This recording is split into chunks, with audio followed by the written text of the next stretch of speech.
taken today.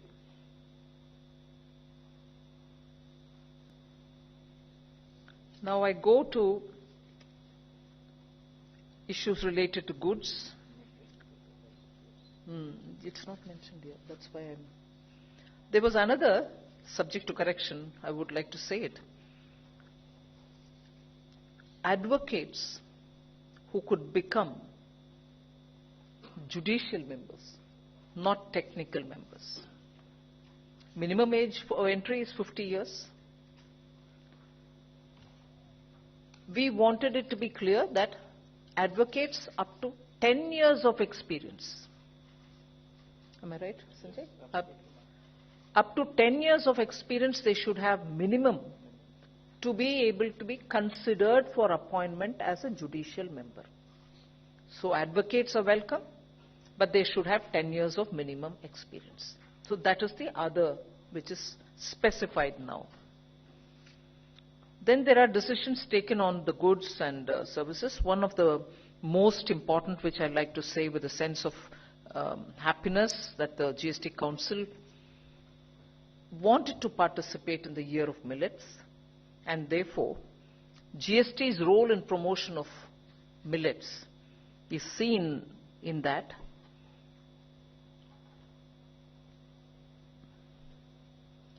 Food preparations of millet flour in powder form containing at least 70% millets by weight.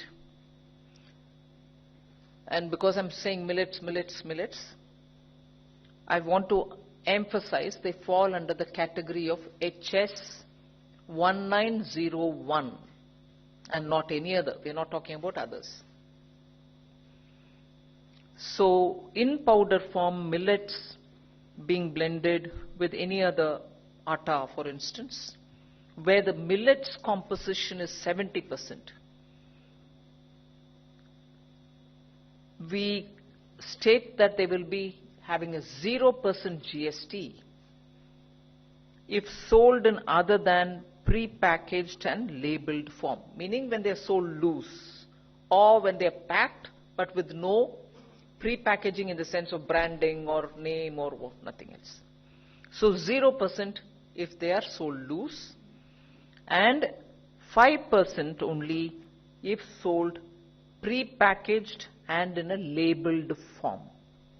That distinction between selling in loose and selling as a pre-packaged and labeled form has always been there. Now in the case of millet we are saying 0 if it is sold loose, when it is 70% of millet with any other atta. And when we say loose, it's packed into some kind of not so identifiable by name or brand, that kind of a thing. But if it is pre-packaged and labeled, it is charged at 5% only. The House, in fact the GST Council was unanimous and everyone joined in to say anything above 5% doesn't have an impact on the market or on the sentiment or on sending the message. So they were ready to say give it at 5%. So GST stands with the millet year this year. The other on which I think a very critical decision, again after a long period of time, which has quite a few implications, and I would start with the implication it has on center-state relationship. The GST on extra neutral alcohol. Allahabad High Court had established that the states after the 101st constitutional amendment do not have a right to tax ENA.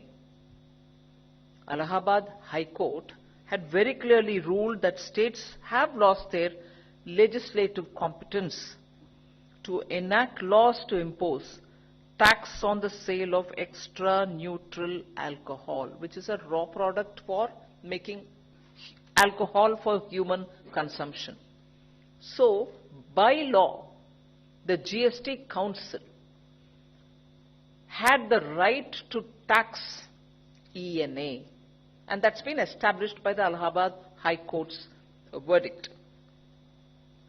Even the Attorney General of India had opined that the judgment in the Bihar distilleries case does not denude either the center or the state to levy GST on ENA. In other words, the GST Council's right on taxing the ENA was well established. Despite that, the GST Council, and I'm very grateful and I'm happy to say this, despite that, the GST Council today has ceded that right to tax ENA to the states. If the states want to tax it, they are welcome to do it. If the states want to leave it at it, they are welcome to take a call on it. The GST Council, meaning the central body here, is not taking a call to tax it, although the right to tax lies here.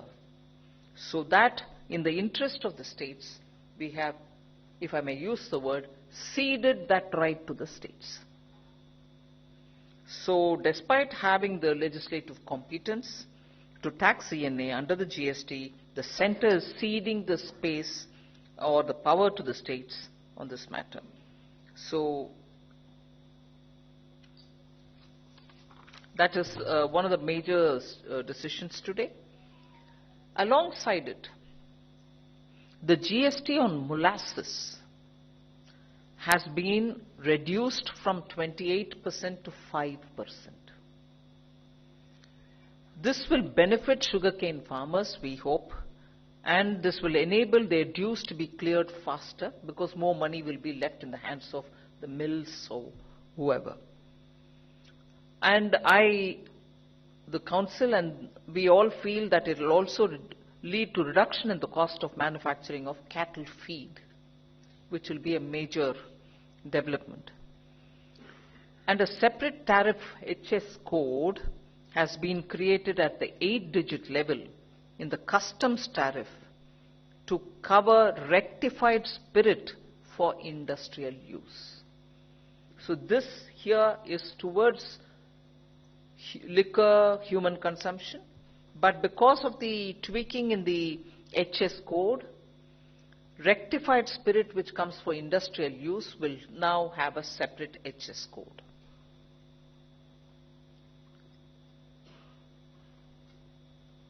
The GST rate notification will be amended to create an entry for extra neutral alcohol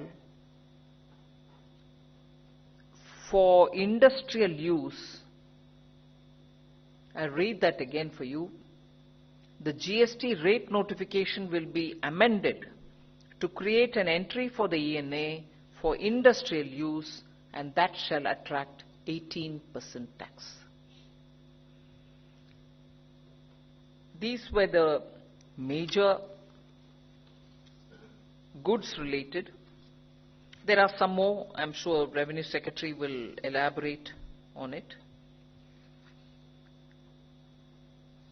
There is one item on the services which I'd like to highlight.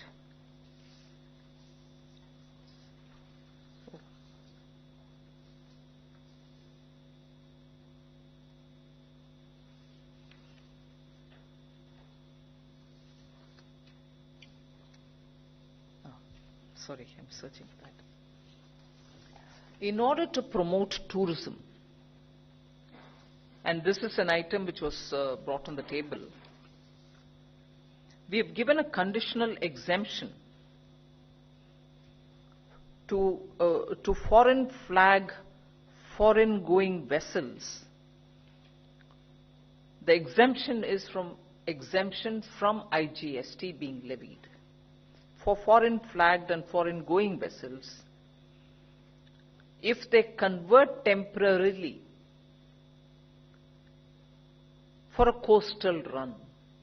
So, in other words, in the next couple of months during winter, if coastal vessels, let's say cruise-like vessels, which are foreign owned and foreign run, come over and do the coastal run in India, during these months, winter months, when cruise travel normally takes off very well, we have given an exemption from IGST because they are overseas. Normally they would have to be taxed on IGST. Exemption has been provided. And this is done, normally it's 5% IGST. They are now being exempt from that. This is essentially to provide tourism, particularly in the western coast, where from northern Maharashtra, Gujarat, down to Kochi, cruise can take off very well, and so with the eastern coast as well. So there are some more decisions which I'll request the RS to, you can talk. So one more very pro-industry facilitation measure that has been taken is because GST is still in its early days, there was COVID, and so we had given time to our assessing of officers to pass assessment orders. Some more time had been given, and so as a result of that, the assessment orders itself were delayed. And so the appeal filing time is normally 3 months within the passing of the order. It can be extended by another period of 1 month. The Council has recommended that a period till 31st January 2024 may be given for filing of appeals by the taxpayers for all orders which have been passed till 31st March 2023. There is with a little bit of enhanced pre-deposit. Pre-deposits for appeal at present are 10%, but for these appeals which are being given an extra time, instead of 10%, they will have to pay 2.5% of the amount in dispute additional, and this 2.5% will have to be in cash from the electronic cash ledger. So this is again an important facilitation of trade measure that has been recommended by the Council. The few more items. Zari, there was some confusion on Zari. Earlier the Council had recommended a 5% rate, but there were some more Zari items in which plastic is also being used. The Council has clarified that they will also attract 5% GST and not 18%. Similarly, job work, there was a doubt as to whether job work services for processing of barley into malt attracts GST at 5%, which is the applicable rate for the entry of job work in relation to food and products, or whether it will attract a rate of 18% where there is a job work related to the alcohol manufacturing industry. So it has been clarified that where processing of barley into malt is being done, irrespective of whether it will be supplied to the liquor manufacturing industry or otherwise, it will attract only 5%.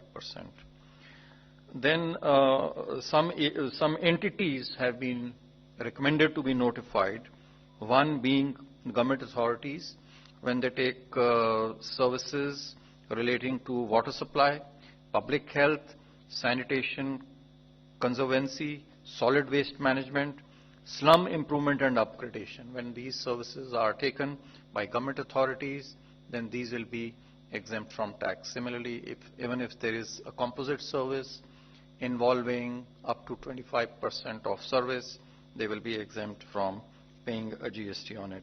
Similarly, there has been a doubt on whether the district mineral foundation trusts are government authorities or not, and whether they are eligible for same exemptions as available to other government authorities for the purposes of GST. So it has been clarified that DMFTs will also be treated as government authorities. I think this is yeah. So I'll request you can elaborate on a few more points relating to railways, which has been brought under forward charge and provisional attachment, which gets restricted to 1 year. You you can explain those provisions.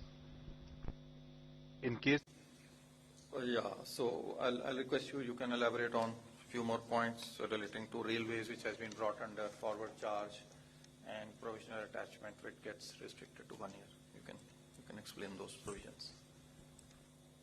In case of railways, certain services which were provided by Indian Railways were charged on forward charge mechanism, and there were certain services which were provided to railways were charged on reverse charge mechanism.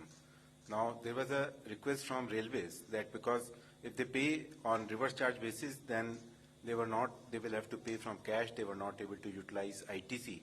So the entire spectrum of services which are provided by railways will be now subject to forward charge, and ITC would also be available in discharging it. Certain exemptions which were provided when the service is provided by government agency, those have now been withdrawn. Another issue was that GST law provided provisional attachment of property during the pendency of investigation, and the period provided was 1 year. But in the GST rules, it was not clearly provided that when the form is issued, it will not be required to be mentioned that it will remain valid for 1 year. So now and what was happening was that once this was issued, attachment order was issued and say sent to bank, they were not releasing the provisionally attached account on expiry of 1 year and were waiting for explicit order from the tax authorities. So now this form has been aligned with the legal provision, and now in the form itself it will be mentioned that it will remain valid for 1 year, or if attachment is lifted before that, so whichever date is earlier.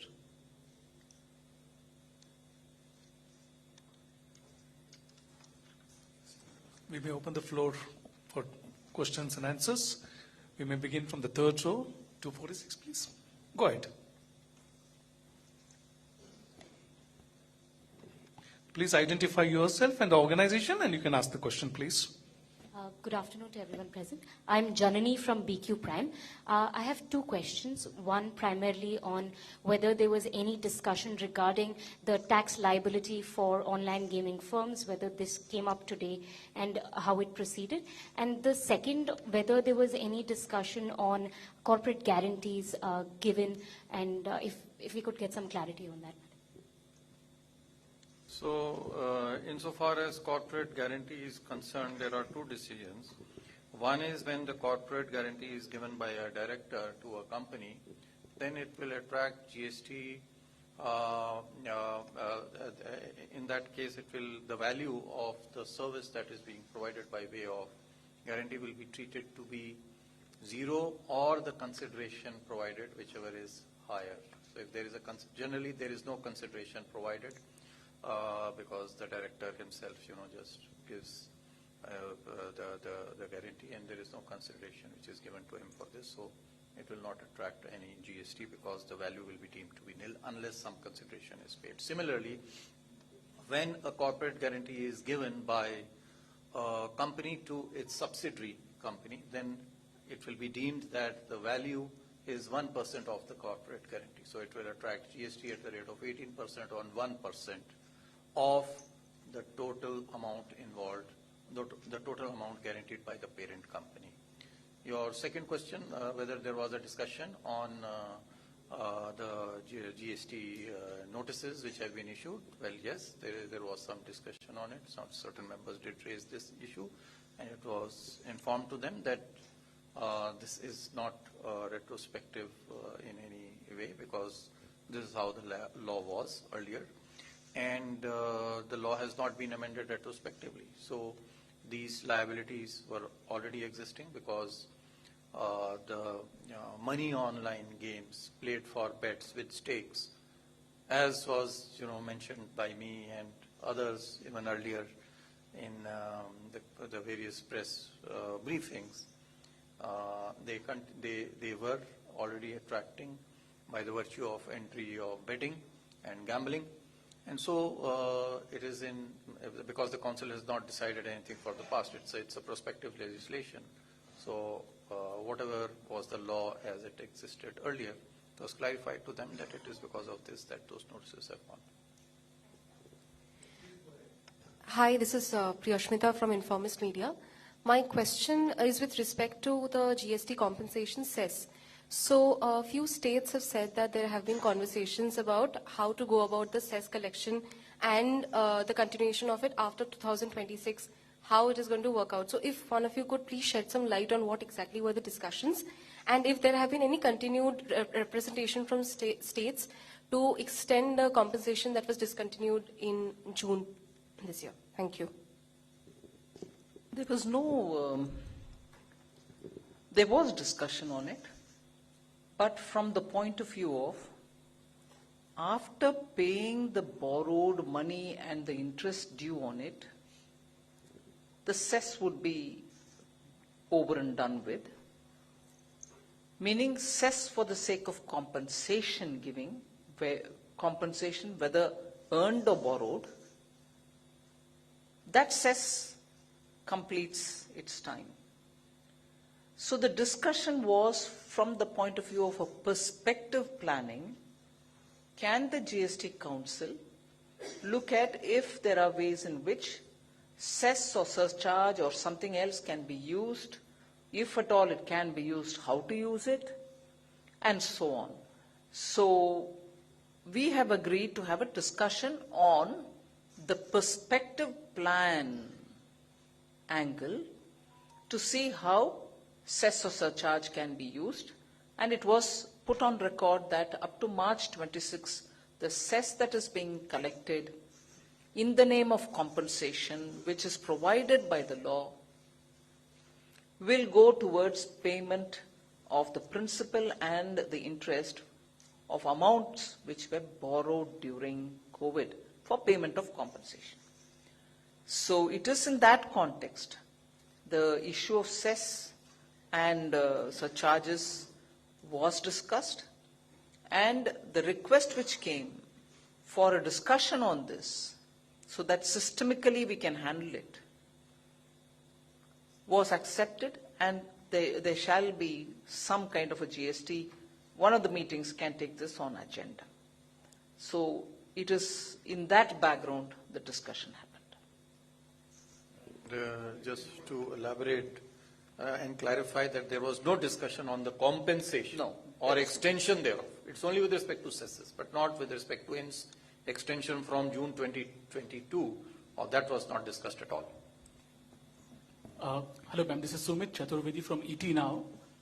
Delhi Finance Minister in the morning, she said that the 28% GST on online gaming could jeopardize investments, lead to job losses. That's why she's opposing it. Any other states which were of the view on this issue? And second, something on the hostels also on GST came during the council meeting. Something on what? Hostels. No, there was no decision taken on the hostels. It's been deferred. Well, on the gaming, it was only the Delhi minister.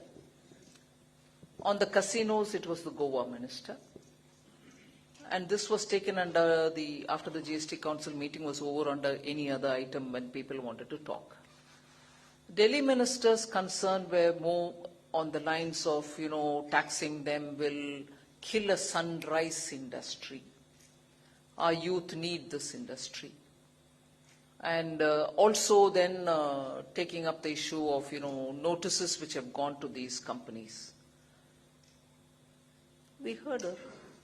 But the fact that, and of course Delhi minister also highlighted that this decision has been discussed over 2.5, 3 years, and if the decision taken in the council is going to affect a young and youthful industry which has so much prospects, and so on. So that was the line taken by the Delhi minister. Wait a second. You have a question, please, and after that we'll go to the back row. Tarun from Z Tarun, Business. go ahead. Yeah. So, ma'am, I have two questions. One is on the reverse charge mechanism. There's a discussion, there's an agenda for the reverse charge mechanism for metal scrap. is being discussed in the meeting? Any discussion on that? Secondly, ma'am, GST revenue is almost stabilized around 1.6 lakh crore. So is this the right time to expedite the rate rationalization scheme for the GST? Can we get your... There's not been any call taken on the rate rationalization yet. But on the scrap, do you want to explain? That has been deferred. There is a subcommittee which is looking into it. The subcommittee submitted its report, but that was just before the council committee meeting, and so the fitment committee could not examine it. They will examine that report, and then accordingly a call will be taken. Yeah, please go ahead. Yeah. क्या rate rationalisation को लेकर जो committee है उसका गठन करने पर कोई जल्दी विचार किया गया, क्योंकि अभी तक वो कमेटी अभी तक गठन नहीं हुआ है दोबारा से, तो और इस पे रेट रैशनलाइजेशन को लेकर कोई आने वाले दिनों में, क्योंकि इस जो जीएसटी का कलेक्शन है काफी स्टेबलाइज हो रहा है, लगातार बढ़ता जा रहा है, तो कुछ रेट रैशनलाइजेशन को लेकर या दरों में कटौती को लेकर भी कोई चर्चा है? नहीं, यही तो मैंने जवाब दिया। रेट रेशनलाइजेशन के ऊपर आज कुछ चर्चा नहीं हुआ है। Yes, sir. Prakash Pedashi from ET Now, Swadesh. Ma'am, there are several notices with regard to ITC recovery against insurance companies. So any discussion on that in today's meeting? No, not on ITC recoveries. Ma'am, I'm Monica from the New Indian Express. Ma'am, was there any discussion on application of GST on redevelopment projects by cooperative societies, as there are many cases related to transfer of development rights pending with several courts? And has the GOM on real estate submitted its report on it? No. Okay.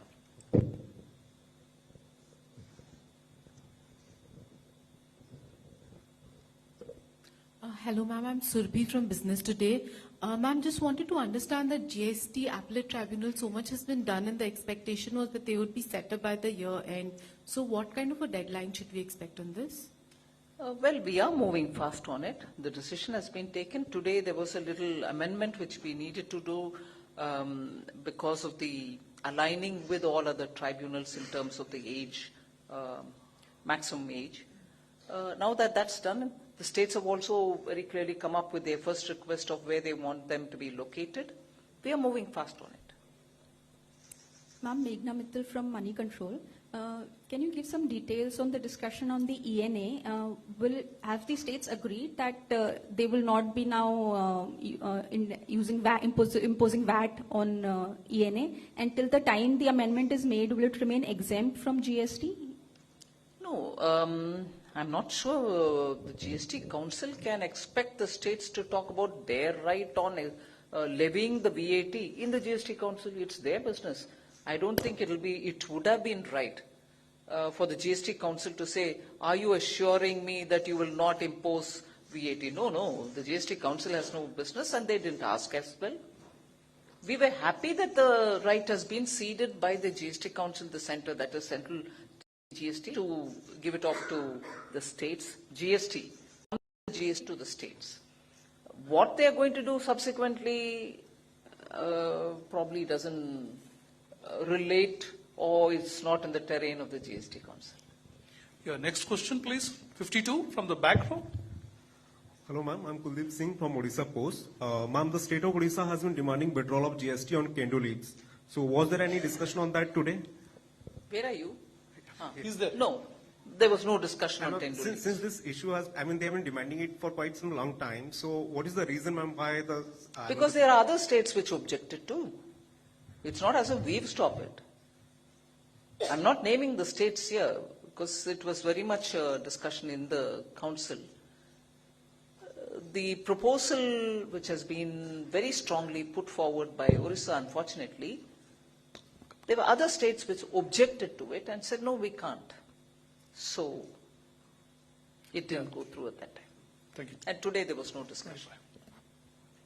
25 please, yeah. Middle row. Yeah, I'm Ujjwal Narayan from PTI. So I just wanted to check with because there is some word from some finance ministers that the tax notices or tax evasion of 1.5 lakh crores has been sent to the gaming companies. So what is the exact number, sir? We don't know. It is the DGGI which sends, and we won't be able to know about the GST claims that Because they put. that is very huge amount. That's why I'm asking. No, whatever is the amount, I wouldn't know. Because that's their independent business, and I don't interfere in that. Yes, please go ahead with your question. Speak in the microphone. I'm Nikunj from Reuters. Hi, good afternoon. I wanted to ask you on this clarification on this ENA when you said that the center has ceded its right to tax ENA. So is that only for human The center meaning the GST? GST Council, sorry. So is that only for ENA for human consumption or industrial purposes as well? And secondly, on the 1% amount, guaranteed amount. So is that if in case the guaranteed amount is known, will GST be charged on that amount or a fee? And will that be the case? And if it is not known, then 1% would be computed of the entire guaranteed amount and then GST would be imposed on it. If you could please clarify. So your second question first, the guarantees are generally for loans, the amount is known. So it is on the loan amount, the 1% will be calculated on the loan amount, which is guaranteed to be repaid in case of a default. Regarding the ENA, it is I may clarify, ENA used for the manufacture of alcoholic liquor for human consumption. It is this particular ENA which is for manufacturing portable alcohol, which will be kept outside the purview of GST. As Honorable Finance Minister had mentioned, there will be a separate entry, separate HSN code has been already notified for that purpose, and ENA for industrial purpose will carry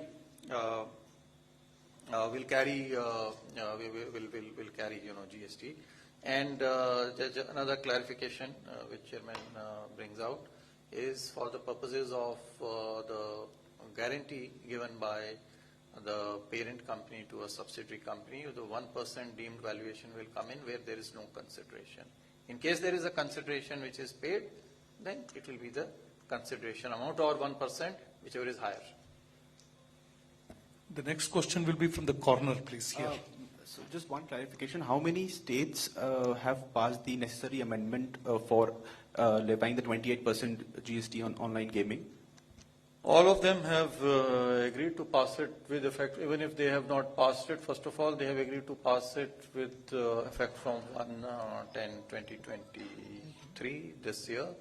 I think the latest count was 18 that have already passed. Some 13 are pending to be passed, either an ordinance or an amendment through the Act.